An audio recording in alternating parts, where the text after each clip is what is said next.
December 6, 2023. The Tooele City Council is meeting in a business meeting that was immediately following the MBA meeting that we just had. This is being held at Tooele City Hall in the council chambers located at 90 North Main Street, and we are also streaming this on the Tooele City YouTube channel. We will start with the Pledge of Allegiance. If you'll please rise and repeat after me. I pledge allegiance to the flag of the United States of America and to the republic for which it stands, one nation, under God, indivisible, with liberty and justice for all. Thank you. Our second item is a roll call. Councilwoman Manzione. Present. Councilman Hanson. Present. Councilman McCall. Present. I'm Councilman Brady. I'm also present, and we will excuse Councilman Graff. He's out of town. Our third item is the Mayor's Youth Recognition Awards. We will turn the time over to Mayor Debbie Wynn.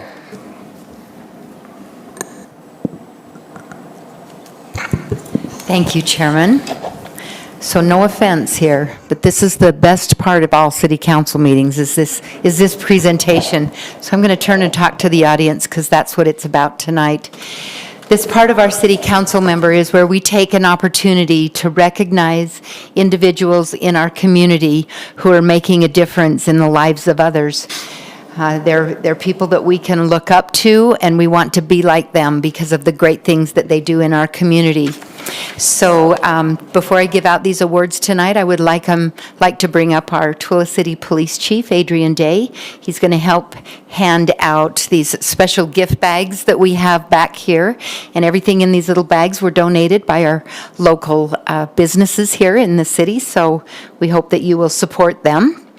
And what I would like to do is I will read the nomination of that person, and then I would ask you to come up here and stand for a moment while I read some awesome things about you. So our first Mayor's Youth Recognition Award tonight is for Liam Lowry.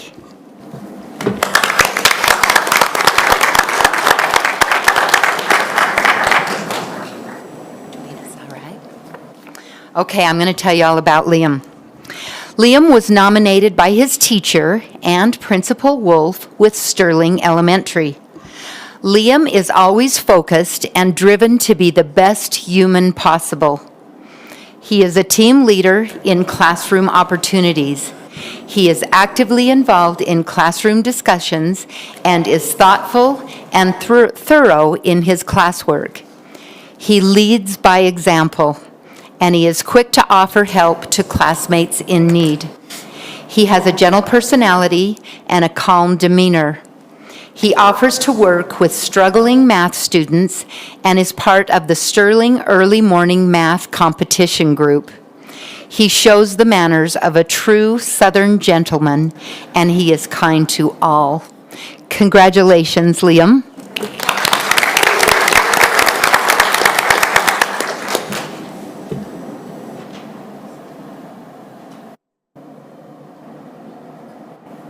All right, awesome. So, Liam, do you have like people here with you tonight? Yep. And maybe mom and dad? Yep. And maybe some siblings? And maybe most important, grandma, grandpa? Yeah, yep, I think so. So I want to express my appreciation to you as a family that you're here supporting Liam. And I am sure that, you know, how we have this little saying that it takes a village to raise a child. It truly takes a good family support, and we know that he has learned what he is doing good in the world from you. So thank you very much. So let's give Liam another round of applause. All right, let's bring up our next award winner, who is Logan Western. Logan.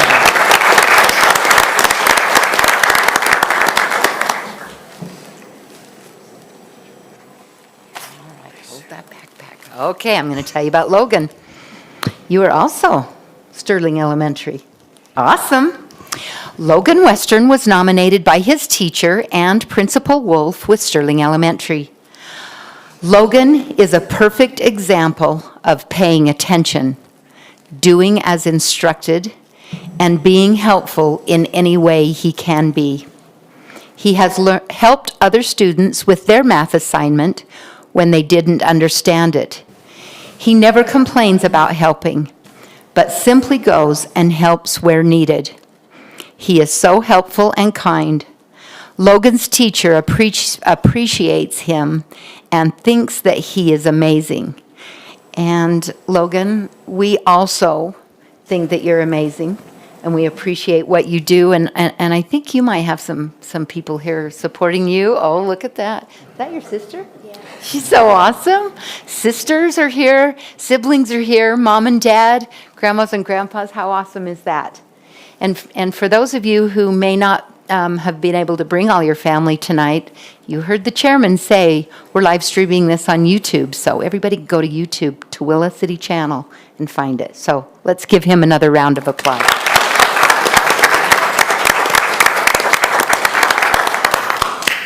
Okay, our third recipient tonight is Mason Golding. Where's Mason? There he is.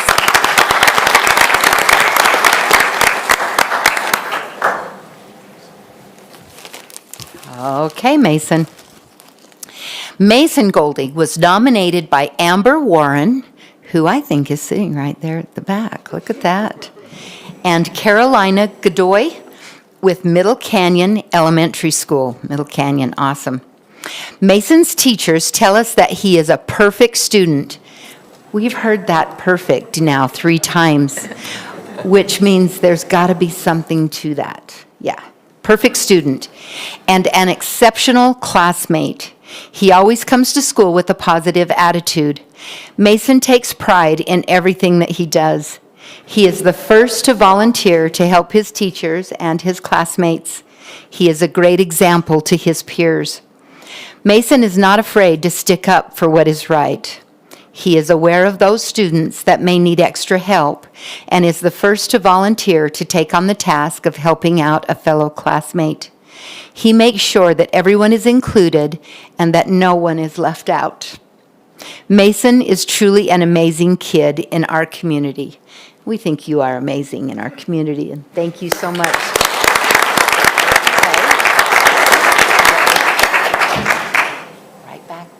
Right there in the front, Mom and Dad and sister. Awesome. Thank you for being here tonight. You're an awesome family. And oh, I got to give you this. Let you sit back down. Okay. Okay, one more. This award goes to Braxton Williams. Braxton, where are you? There he is.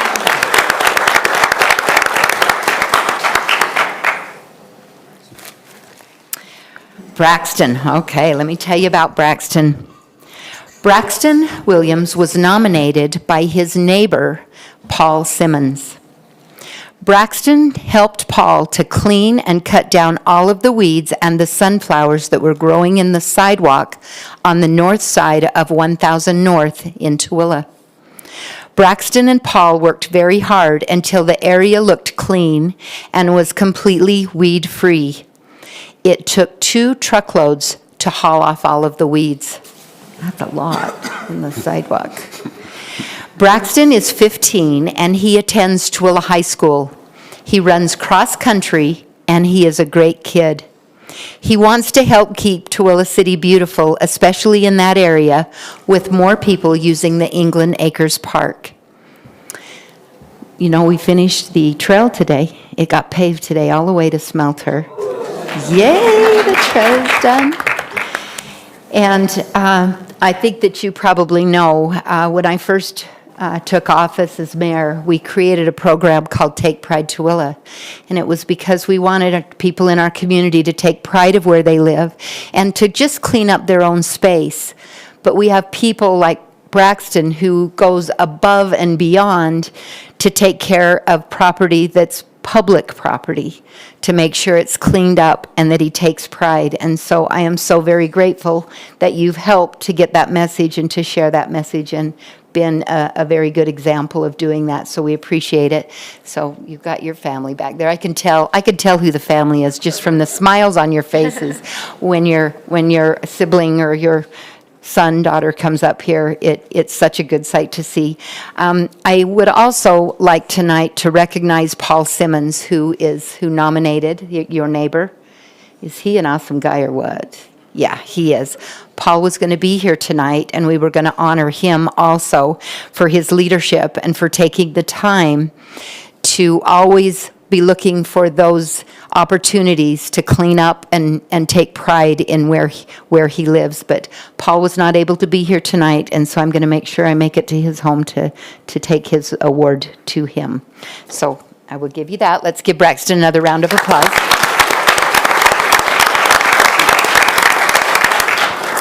You know, I wish that I could say that every young person in our community did great things. I think there's very many that do. We just kind of forget about that, and we center sometimes on the negative. But as we look at what we have honored tonight and these fine young people that have been honored, they are our future. So we have a very bright, exciting future. And I appreciate each one of you that are here tonight to support these people, these young people, because they can't do it without you. And I know for myself that I want to be like them. You know how it's usually the other way around? You have your heroes. These people are my heroes. So thank you very much. So it is on YouTube, on our YouTube channel, but we also would like to put a picture in the newspaper. So we're going to ask the council to join us out in the rotunda around the tree. And if you will hand your backpacks to one of your family members and then bring your certificate, we're going to have you hold your certificate. And then all of you that have phones, like everybody has phones.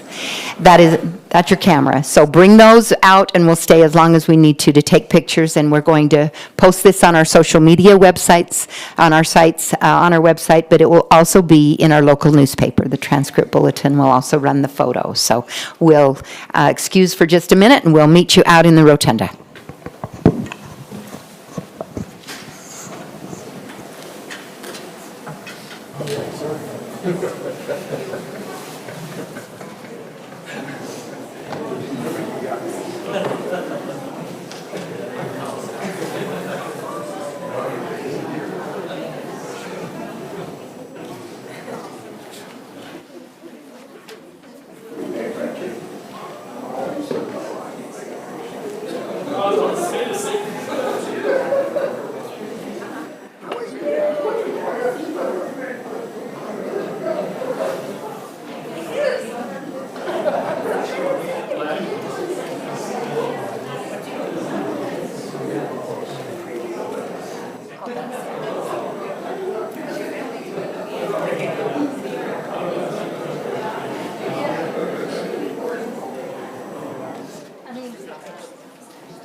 too bad the rest of the teachers don't do what that one guy does, Mayor.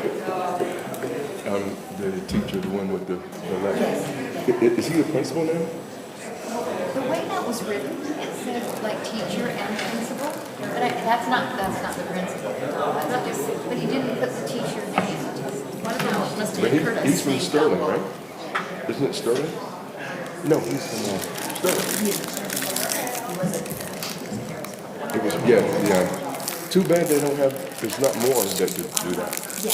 He always has someone. That's going to be loud in there. Do it. Yeah. Break it right now before you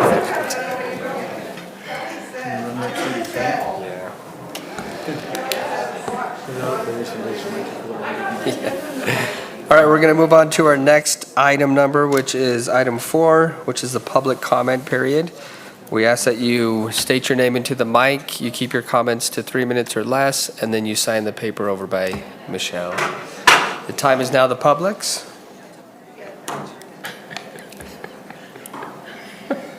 This is your room of work. Public's busy rearranging the room. Well, I can't believe you didn't have it set up. I should have, huh? Next time. All right, seeing no one come forward from the public, we will close the public comment period and move on to item 5, which is the fiscal year 2023 audit presentation presented by John Hatterley with Larson and Company. And Shannon Wimmer is also going to come Well, up. good evening, Council. I was just going to introduce John. He's with Larson and Company. This has been our second year having an audit with these guys, and they've been amazing to work with. They do a great job. They're very thorough. We really appreciate all of their expertise that they come in, and we feel like we're getting very excellent representation going through everything, which makes us feel even more secure in what we're doing here. So I'll let John report on the findings of the audit and just to let them know that we really appreciate their work and appreciate working with them.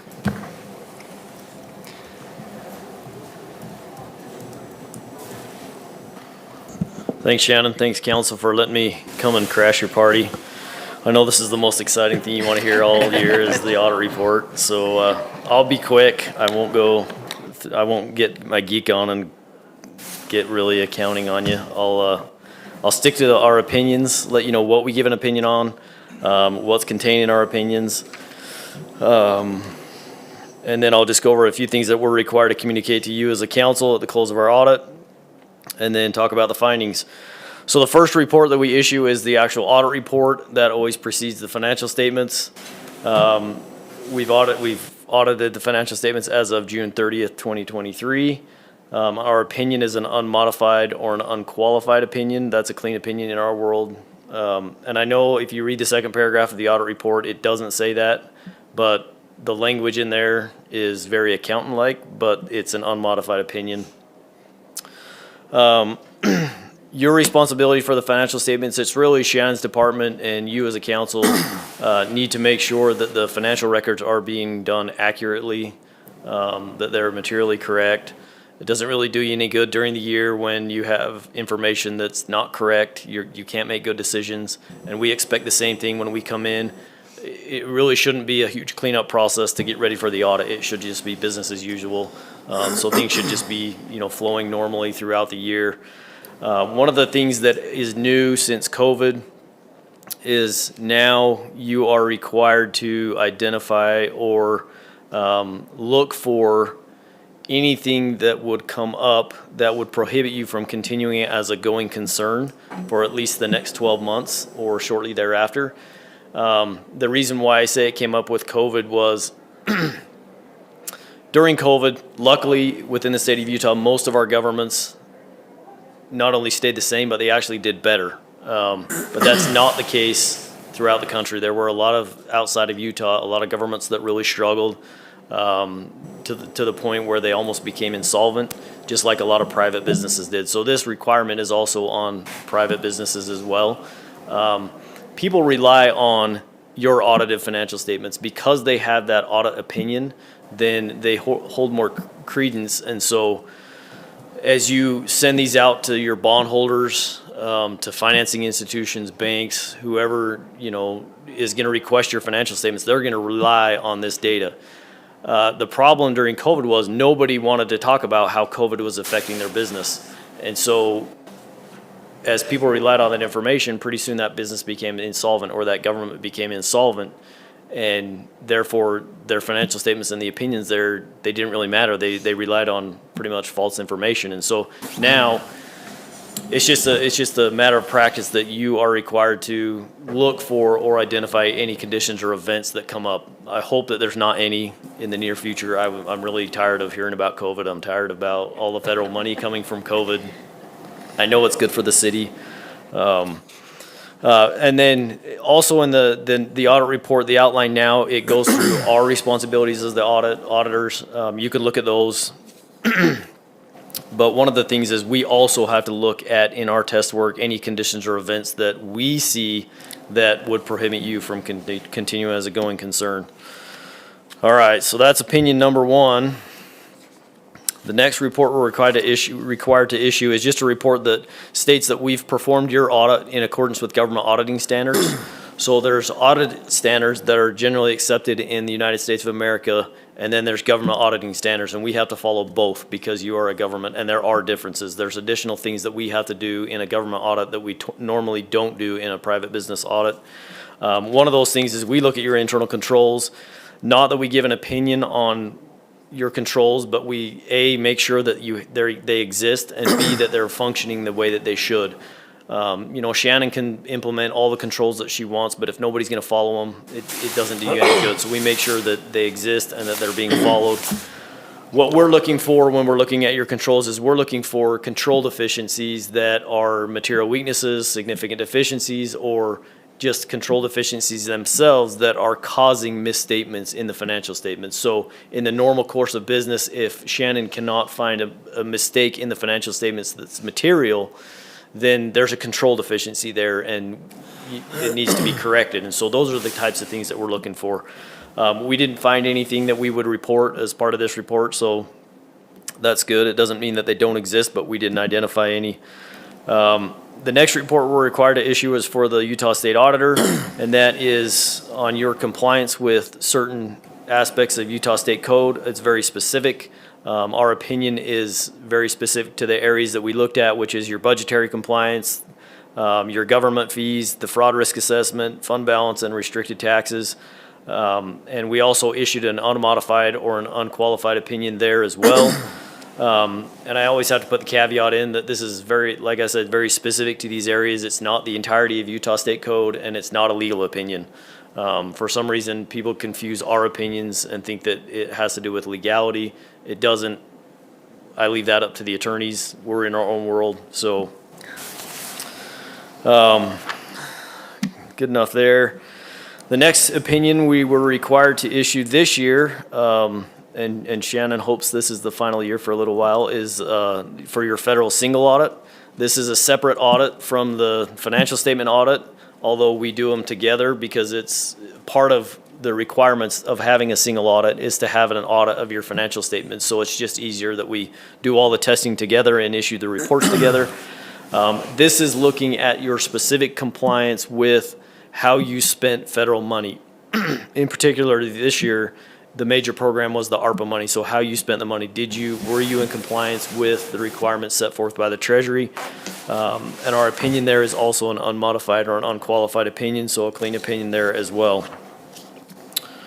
If there's any questions, as you guys look through the statements, if you have questions on the statements themselves, what they're presenting, I'm always happy to chat. I love to hear from my clients, love to hear from councils and commissioners, because I know that you're involved and you want to understand. So I'm happy to answer calls if you have questions that come up.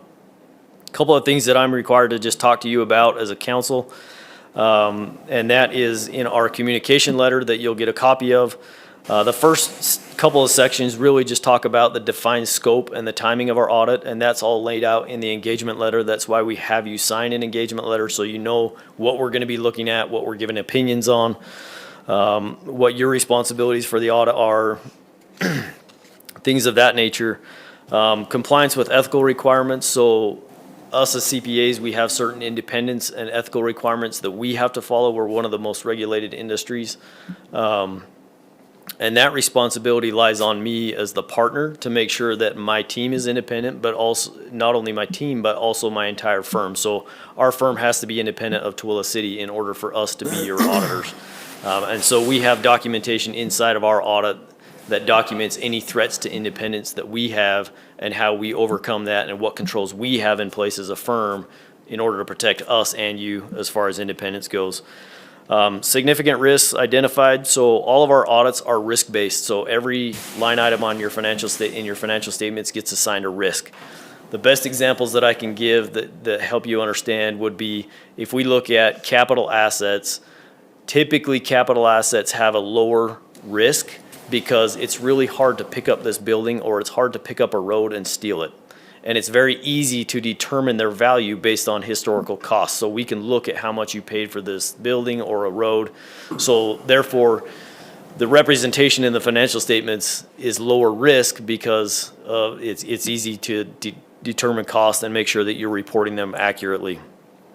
Versus cash typically has a higher risk because it's easy to misappropriate and it's easy to misrepresent in the financial statements. You can manipulate it very easily in the financial statements. So we have to perform additional tests over cash to come to the same comfort level when we give an opinion. And then we have overall risk for the audit, and those are the significant risks that we're required now to identify to you as a council. And those are improper revenue recognition, cash disbursements, and then management's bias estimates, and the ability of management to override controls. So those three it's nothing that Tooele City did. So Shannon's team, they're not doing anything in particular that warrants these findings. It's just that when we plan the audit, we know that there are certain significant risks that we have to address as part of our audit. One of that is the ability of management to override controls. You cannot get away from that. That's an inherent limitation of internal controls. A good example would be creating journal entries. All of your financial statement system is built on transactions. So as you send out utility bills, you're going to record a revenue and a receivable. When they come in to pay that utility bill, there's going to be a transaction that says, okay, I'm going to increase cash and I'm going to decrease the receivables. That's how your financial statement is built. If there's a mistake that's made, or if you have to close the books at the end of the year, that's typically done through journal entries. And journal entry is overriding the transaction control.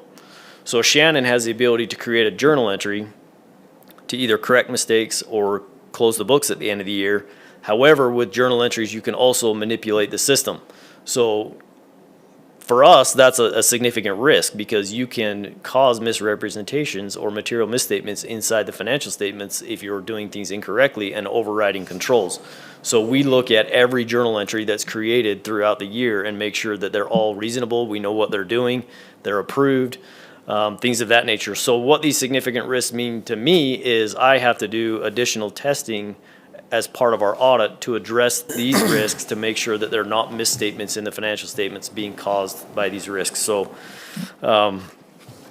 we've had a lot of pushback now that we have to, it's nothing new for us, but it's new for all of the councils and commissioners because now we have to disclose it. And so everybody is kind of taken back saying, oh, what did we do wrong? It's more on us as auditors. That's how we perform our audits. All right, we talked a little bit about accounting estimates and accounting practices. There weren't any difficulties in performing the audit. It actually went really, really smooth. We actually started a little bit later just based on timing this year. But I think we actually got it done in about, we got it finished in a shorter amount of time. I think we got it, the date was almost the exact same date as it was last year. So if everything went very, very smooth. We didn't have any disagreements with management that were required to report. And then as far as us getting information from you, we have you sign a representation letter that's really an open, honest letter that says we've given you all the information. We're not hiding anything that could affect the opinion on the financial statements or disclosures in the financial statements. As far as findings go, there weren't any internal control findings, and there were no state compliance findings, and there were no federal single audit findings. So a clean audit all around.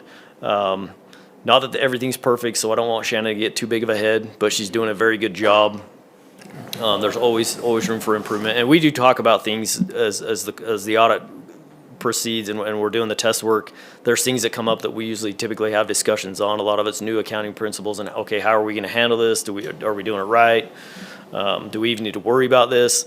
But then if we see control deficiencies, you typically recommend best practices that not necessarily are going to end up as a written finding. So anyway, as far as the audit went, it was great. It was smooth. My team reported high remarks for Shannon and her staff. They got all the information when they requested it almost immediately. So, is there any questions? No? Any questions? No. We appreciate you taking the time to audit us, so. Okay. Yeah. Everybody loves that. We do appreciate it, though. It's how we make sure that government is running appropriately, Yep. and we are responsible to our citizens to do that. So, and you do that as a third party to make sure that we're doing it correctly, so, Yep. yeah. Thank you, John. We certainly do appreciate everything that you've done, and I too, I don't care if she has a big head or not, because she certainly deserves it. Shannon knows what she's doing, and the words I was waiting for him to say was the clean audit, that there's not any problems. We're doing everything right, and that means a lot to us. And as Shannon's, it is her department, they take care of everything, but each of the department heads are also responsible for making sure purchases are made correctly and things are done correctly. And I have to give the credit to all of them to make sure that it's done. Yes, it comes to me for my signature. I'm trusting that they're doing what they're doing, and I can only check so much, but I know they've got me covered too, because they know what they're doing, and I'm just very appreciative of all of them. So we're in a really good spot. We appreciate it. Thank you so much. Thank you. Okay. Thanks, everybody. Thanks. We'll move on to item 6, which is Resolution 2023-99, a resolution of the Twila City Council acknowledging the mayor's reappointments of Melanie Hammer and John Proctor, and new appointment of Kelly Anderson to the Planning Commission, presented by Mayor Debbie Nguyen. Thank you, Chairman. I always get to do the good stuff. And this is a good one for Planning Commission. So one member of the Planning Commission, Doug Newell, served for a short time on our Planning Commission, and then he moved out of our city, work-related, and so we were sorry that he had to leave. But in Doug's place this evening, we are going to be appointing Kelly Anderson. Kelly's back there. Kelly, you want to stand up, just so everybody knows who you are? He does look very familiar because he's been coming to meetings for quite some time, so he's a regular member of the audience, and I am very grateful to Kelly for accepting this responsibility. And what he will do is fill the remaining term that Doug left, which really does expire December 31st of 2025. So he's got 2 years that he will serve. We also have 2 members of our current Planning Commission that are mayor appointments that their term is ending, and I've spoken with both of these people, and Melanie Hammer and John Proctor. You guys stand up, they're at the back. Now, see, they look familiar too, because you see them every time there's a Planning Commission meeting. And I have spoken with both of them, and they are willing to continue serving on the Planning Commission. Melanie has been on the commission since January 1st of 2010. I thought she was going to say, I'm tired of that. She's not. She is so awesome to commit to stay and serve for us. She knows this. She gets it, and we appreciate her. And then John was appointed in September 7th of 2022. So it's just been over a year, but again, he brings a great wealth of knowledge, and he's got time to serve. I can hardly wait for retirement, John's got the retirement thing down. But you know what? John wants to serve everywhere, and so we appreciate him being willing to serve. So those are the 3 appointments, 2 reappointments, and 1 new appointment that I'm asking for your acknowledgement to fill these seats. Any questions or comments? I'll entertain a motion. Mr. Chair, I move that we approve Resolution 2023-99, resolution of the Twila City Council acknowledging the mayor's reappointment of Melanie Hammer and John Proctor, and new appointment of Kelly Anderson to the Planning Commission. Second. We have a motion from Councilwoman Manzio and a second from Councilman McCall. We'll take it to a vote. Councilman McCall? Aye. Councilman Hanson? Aye. Councilwoman Manzio? Aye. I'm Councilman Brady. I also vote aye. That passes 4-0. Thank you so much. Thanks, Mayor. Our next item is item 7, Resolution 2023-100, a resolution of the Twila City Council reappointing Matt Robinson to the Twila City Planning Commission. I'll be presenting this. For those of you who don't know, it's a 7-member council. The city council appoints 3, and then the mayor appoints 4. Is that correct, Roger? I took it right from the resolution, so hopefully it's right. Matt Robinson has been serving on the Planning Commission since 2010, and we would like to reappoint him. We spoke about it as a council individually, and all think that Matt does a great job on the Planning Commission. And he was very excited to continue in service. Great. Okay, any other questions or comments? Okay, I'll entertain a motion. Mr. Chair, I make a motion that we approve Resolution 2023-100, a resolution of Tooele City reappointing Matt Robinson to the Tooele City Planning Commission. I'll second. We have a motion from Councilman McCall, a second from Councilman Hanson. We'll take it to a vote. Councilwoman Manzione? Aye. Councilman Hanson? Aye. Councilman McCall? Aye. On Councilman Brady, I also vote aye. That passes 4-0. Item 8 is Resolution 2023-101, a resolution of the Tooele City Council consenting to the one-time payment of a retention bonus to school resource officers assigned on a regular full-time basis to a school for the 2023-2024 school year. This is presented by Police Chief Adrian Day. Little interest in the school resource officer with my officers, and I want to have them stay in there. One wants out no matter what, but I want somebody willing to go in there. I don't want to assign anybody to go in. This would be a $3,000 one-time payment at the end of the school year if they stay in for 8 months, and $1,500 because we're approaching that time frame for half a year. And we'll prorate it if by assignment we take them out. If they choose to go out, it's nothing. So if you have any questions, I'm ready to answer them. Okay, we talked about this in our work meeting and had a little bit of a discussion about it. Any other questions or comments? Okay. I will entertain a motion. Mr. Chair, I make a motion we approve Resolution 2023-101, a resolution of the Tooele City Council consenting to the one-time payment of a retention bonus to school resource officers assigned on a regular full-time basis to a school for the 2023-2024 school year. I'll Mr. Chair. second. Oh, go ahead. We have a motion from Councilman Hanson, a second from Councilwoman Manzione. We'll take it to a vote. Councilman McCall? Aye, and I also want to put that out there that I'm seriously not sure that is enough, but we will go with it for now. But I'm almost certain it's not. Councilman Hanson? Aye. Councilwoman Manzione? Aye. I'm Councilman Brady. I also vote aye. Thank you, Passes Council. 4-0. Thanks, Chief. Item 9 is Resolution 2023-102, a resolution of the Tooele City Council increasing garbage can fees, presented by Shannon Wimmer. Good evening, Council. As we've talked about in previous work meetings, with the increasing costs that the Solid Waste Fund has experienced, we have ran that fund balance down to about $11,000. So making these changes critical and needing to come separately than any other of the utility rates that we are reviewing. So this will change our garbage rates for a first can from $11 to $13, and then a second can from $5.50 to $6.50. Okay, any questions or comments? When was this last looked at, the fee of the garbage can? Just out of curiosity. I think when we first implemented, we Okay. don't have the dates, it was so long ago, that's how long ago it is, but I Okay. don't recall ever increasing solid waste fees. Okay.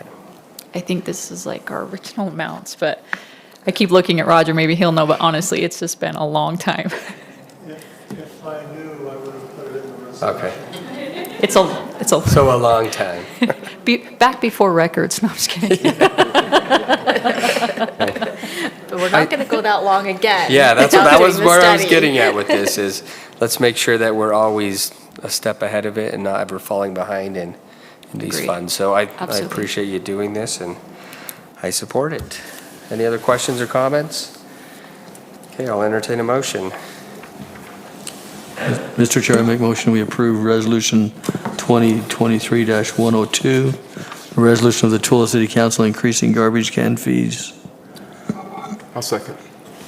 All right, we have a motion from Councilman Hanson, a second from Councilman McCall. We'll take it to a vote. Councilman McCall? Aye. Councilman Hanson? Aye. Councilwoman Manzione? Aye. And Councilman Brady, I also vote aye. That passes 4-0. Item 10 is invoices and purchase orders, and we don't have any tonight. Okay. Thanks, Michelle. Okay, item 11 is our minutes from the November 15th, 2023 City Council work meeting and the November 15th, 2023 City Council business meeting. Any changes to the minutes? Okay, I'll entertain a motion. Mr. Chair, I make the motion we approve the minutes as stated. I'll second. Okay, we have a motion from Councilman McCall, a second from Councilman Hanson. We'll take it to a vote. Councilwoman Manzione? Aye. Councilman Hanson? Aye. Councilman McCall? Aye. I'm Councilman Brady. I also vote aye. That passes 4-0. And we are adjourned at 7:45.